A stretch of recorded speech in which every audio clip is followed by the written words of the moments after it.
Tervist, ma olen B-Boy DMT ja see on mu esimene õppevideo. Siin videos õpime six-step. Et six-stepi teha, pead sa olema võimeline kükitama.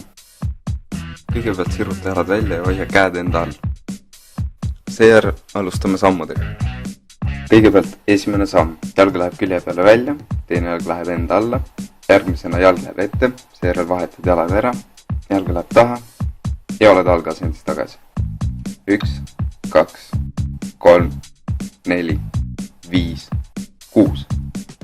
Sellepärast on selle triki nimi six-step ehk 6 sammu. Ja nüüd vaatame, kuidas six-step külje pealt välja näeb. 1, 2, 3, 4, 5, 6.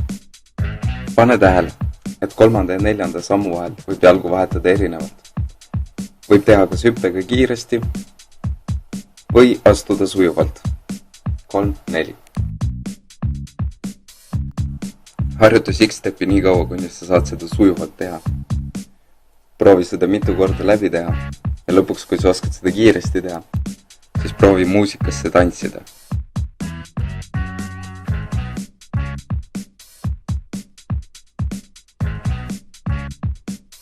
Vaatame korraks veel 3. ja 4. sammu. Samal ajal kui vahetad jalgu, vahetad ka käed. Ja nüüd vaatame, kuidas see asi päriselt välja näeb.